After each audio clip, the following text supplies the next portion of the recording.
The investor funnel diagram is just really important to keep in your mind, and just know that if you only get one piece of this in place the next 3 to 5 years, it's exponentially better than none of it.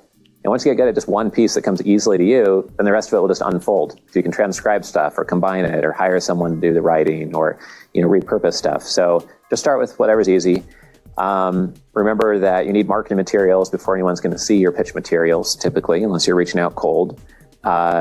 Remember that a brand that's a Greek god, your last name, or ABC Capital doesn't mean anything to anybody. So dialing that in when you can, at least on your next venture, if not your current one. Make sure you work off of a checklist, the checklist that we had, just to kind of audit yourself and be like, okay, we don't need all 16 of these, but these 2 for sure would help. Like, why would it not help us to have investors feel more informed and have a due diligence questionnaire for people? It also costs nothing, again, having the due diligence questionnaire. No one will take your offering more seriously than you take it yourself. They're not going to invest, $8 of their time. If you want to invest $8 in a professional email address, for example, it's just a very simple example, or a clip art logo or no materials, etc. You want to be number one in something for a very specific someone. And that comes back to the sandbox idea.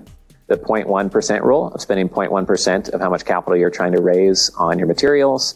Not doing something if you're not really high conviction in it, and I'm only showing you things here today that have worked for me for sure, and it's not some theory or something I saw in Inc. magazine and never tried.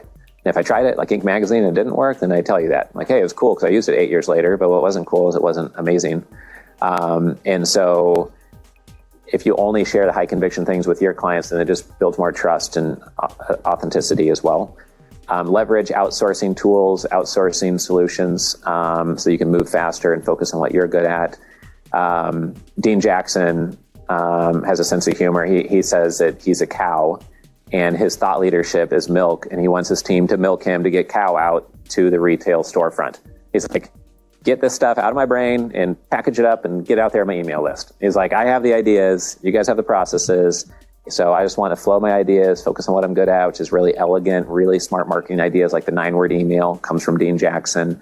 And that's the exact example he uses, because he doesn't want to be like, oh, I have to think of the idea and I have to write it, then I'm going to edit it, then I'm going to design the book cover, then I figure out how to get on KDP, then I figure out how to market it on here. He wants to outsource all that noise and just be the part that gets the thought and architect the idea and get it out there. So as you grow, you can't do that. You can only outsource part of it. As you grow more and more, you can do more and more of just what you're best at. Don't forget about the capital raising certification. We can review your materials every 3 months as a member. One member can come here, another member to our Scottsdale event. Someone else could come to an investor summit. Someone else could be watching the 1,000 investor mandates in the portal. We have 20 full-length HD investor summits that all have 30 to 130 speakers on stage at each summit. And we ask them, what are you investing in? What structure do you prefer? What's annoying when people email you? What works when people email you? What do you wish every capital raiser knew? And they want you to know this stuff because it wastes less of their time if you're very clear with them.